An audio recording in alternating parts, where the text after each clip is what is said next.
요한복음 6장 22절에서 29절 우리 한 목소리로 읽겠습니다.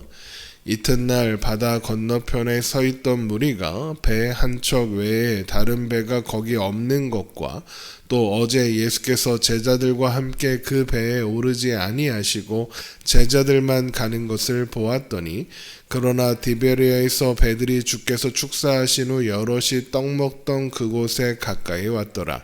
무리가 거기에 예수도 안 계시고 제자들도 없음을 보고 곧 배들을 타고 예수를 찾으러 가버나움으로 가서 바다 건너편에서 만나 랍비여 언제 여기 오셨나이까 하니 예수께서 대답하여 이르시되 내가 진실로 진실로 너희에게 이르노니 너희가 나를 찾는 것은 표적을 본 까닭이 아니요 떡을 먹고 배부른 까닭이로다. 썩을 양식을 위하여 일하지 말고 영생하도록 있는 양식을 위하여 하라. 이 양식은 인자가 너희에게 주리니 인자는 아버지 하나님께서 인치신 자니라. 그들이 묻되 우리가 어떻게 하여야 하나님의 일을 하오리이까? 예수께서 대답하여 이르시되 하나님께서 보내신 이를 믿는 것이 하나님의 일이니라 하시니 아멘. 예수님은 오병이어 사건을 경험한 군중들이 예수님을 왕으로 세우려 하자 제자들을 갈릴리 건너편으로 가라고 하십니다. 그런데 갈릴리 건너편으로 서둘러 가라는 예수님의 재촉에도 불구하고 제자들은 머뭇거리다가 해가 저문 후에야 배에 오르게 됩니다. 제자들이 그곳에서 머뭇거렸던 것은 그들의 생각 또한 군중들의 생각과 크게 다르지 않았기 때문입니다. 제자들은 예수님이 왕이 되시는 것, 그래서 자신들을 최측근이 되어서 이스라엘을 다스리는 것이 얼마나 흥분되고 기대되는 일이었는지 그래서였던 겁니다. 그래서 제자들은 그곳을 속히 떠나라고 재촉하시는 예수님을 이해할 수 없었고 머뭇거리게 됐던 겁니다. 그렇게 한밤중이 되어서야 배에 오른 제자들은 건너편으로 가던 도중에 큰 바람을 만나 어려움을 겪게 됩니다. 밤마다 갈릴리 바다에서 고기를 잡으며 생활했던 어부들이 넷이나 있었지만 그들에게도 큰 파도는 감당하기 어려운 것이었습니다.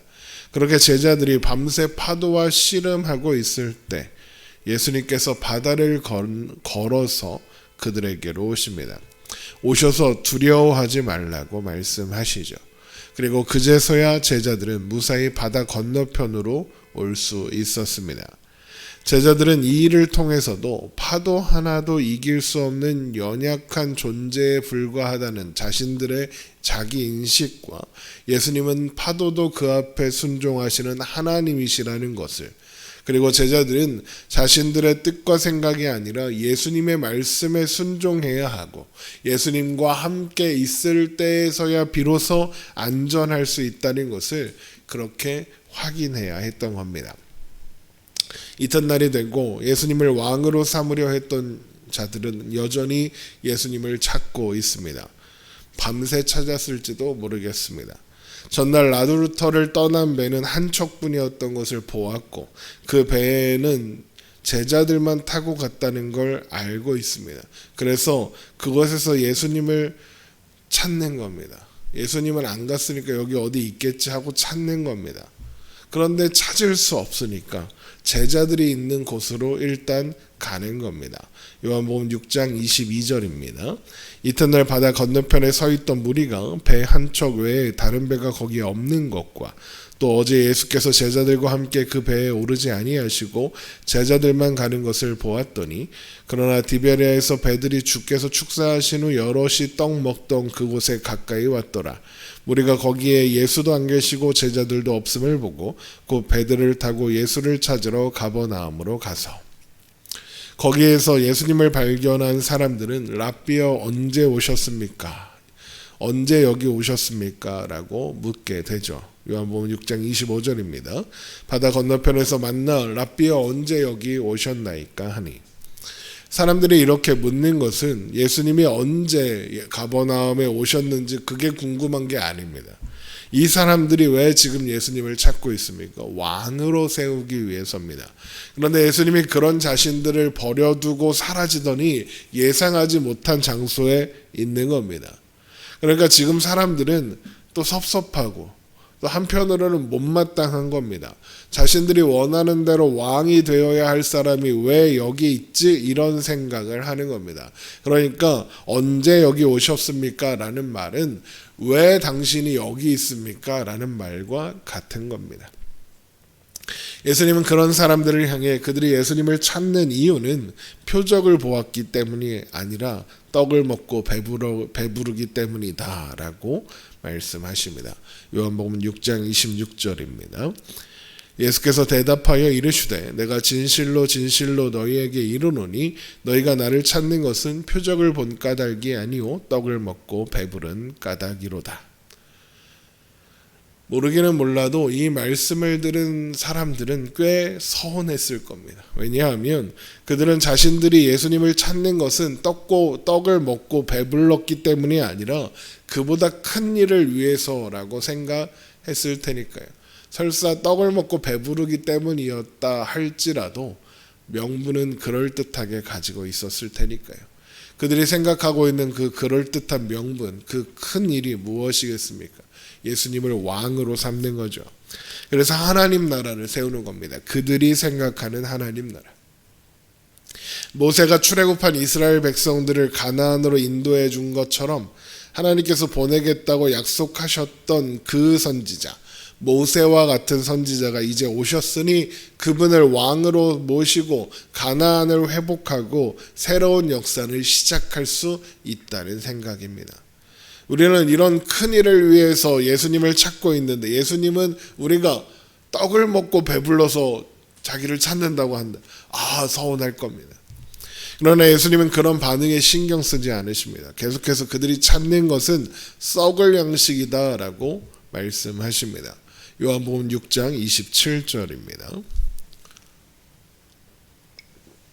요한복음 6장 27절 썩을 양식을 위하여 일하지 말고 영생하도록 있는 양식을 위하여 하라. 이 양식은 인자가 너희에게 주리니 인자는 아버지 하나님께서 인치신 자니라. 예수님을 왕으로 만들기 위해서 예수님을 찾고 따라다니는 행동 그 자체가 썩을 양식이다 라는 겁니다. 그들이 원하는 것, 예수님이 왕이 되셔서 로마를 몰아내고 헤롯을 끌어내린 후에 옛 다윗 왕국의 영광을 회복하는 것, 그게 썩을 양식인 겁니다. 예수님은 그런 걸 주시려고 오신 분이 아니라는 겁니다. 예수님은 영생하도록 있는 양식을 주러 오셨습니다. 그 일을 위해서 하나님은 아들을 인치셨습니다. 인치셨다는 것은 하나님께서 예수님에게 영생과 심판에 관한 모든 권위와 권한과 권세를 부여했다고 직접 확인하셨다, 인증하셨다 이런 뜻입니다. 그러나 사람들은 썩을 양식과 영생하도록 하는 양식을 구분하지 못하고 그게 지금 예수님 당신이 말씀한 그게 우리가 원하는 거라고 이제 뭘 하면 되겠냐고 묻습니다. 요한복음 6장 28절입니다. 그들이 묻되 우리가 어떻게 하여야 하나님의 일을 하오리까? 그들이 기대하는 영생하도록 하는 양식이 뭐겠습니까? 예수님이 썩을 양식이라고 하시는 것들입니다. 예수님이 왕이 되시는 거죠. 그래서 이들이 어떻게 해야 하나님의 일을 하겠습니까? 라고 묻는 겁니다. 예수님이 왕이 되시고 옛 다윗 왕국을 회복하는 게 그들이 생각하는 하나님의 일인 겁니다. 어떻게 하면 되는지, 무엇을 하면 되는지 알려주면 그걸 해서 영생하도록 하는 양식을 받아내겠다는 겁니다. 그러니까 이 사람들은 자신들이 하나님의 일을 할 수 있다 이렇게 생각하는 거죠. 이런 사람들의 질문에 예수님은 이렇게 대답하십니다. 요한복음 6장 29절입니다. 예수께서 대답하여 이르시되 하나님께서 보내신 이를 믿는 것이 하나님의 일이니라 하시니. 하나님께서 보내신 사람, 예수님을 믿는 것이 하나님의 일입니다. 이 문답을 원어로 보면 사람들은 예수님께 하나님의 일들이라고 해서 복수, 우리가 어떤 일들을 해야 합니까? 라고 물었습니다. 하지만 예수님은 하나님의 일이라고 해서 단수로 대답하십니다. 그러니까 예수님을 믿는 것이 유일한 하나님의 일이다. 그리고 그것이 영생하도록 있는 양식이다라고 말씀하신 겁니다. 그런데 예수님을 믿는다는 건 뭡니까?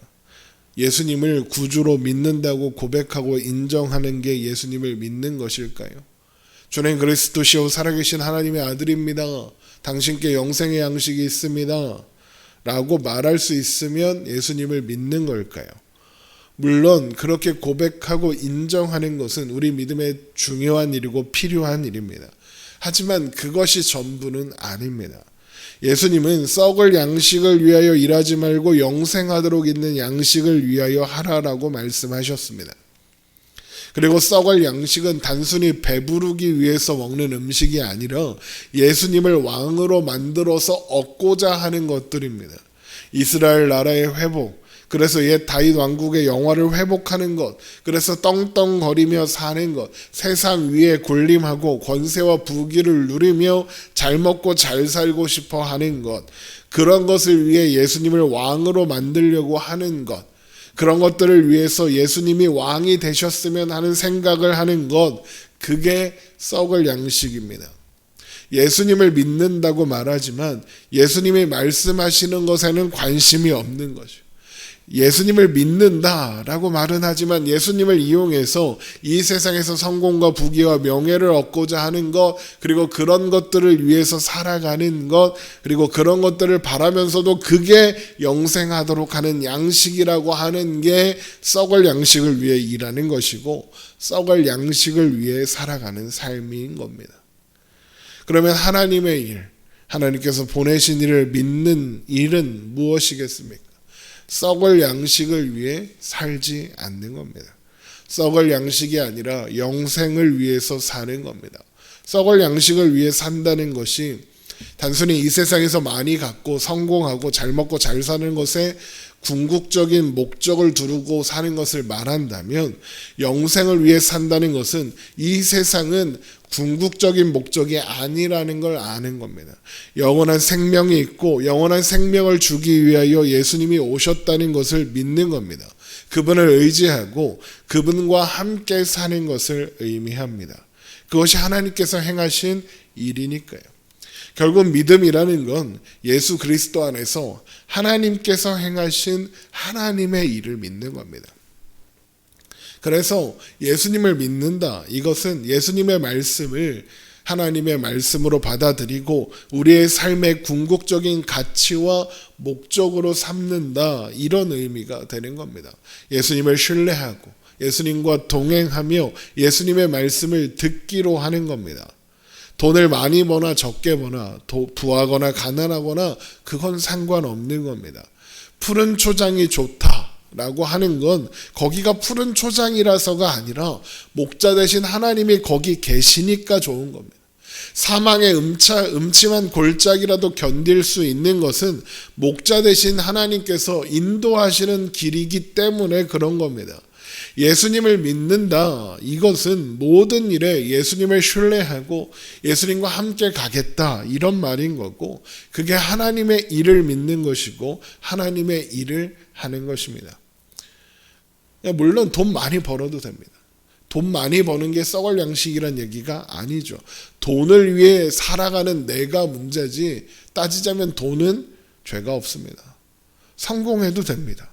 성공을 위해서 살아가는 내가 문제지 성공은 죄가 없으니까요. 예수님을 왕으로 세우고 이 땅에서의 영광을 얻고자 하는 것은 믿음이 아닌 겁니다. 하나님의 일도 아닌 거죠. 썩을 양식을 위해서 일하는 것입니다. 목적의 방향이 다르다는 겁니다.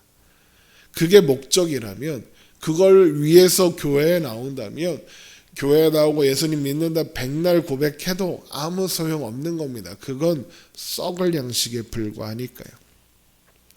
오늘 말씀을 통해서 우리의 중심을 다시 한번 살피는 시간이 되기를 소망합니다.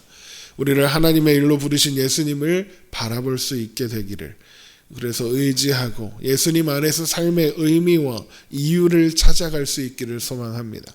진정한 하나님의 일을 할 수 있는 그런 우리가 되기를 주님의 이름으로 축원합니다. 기도하겠습니다.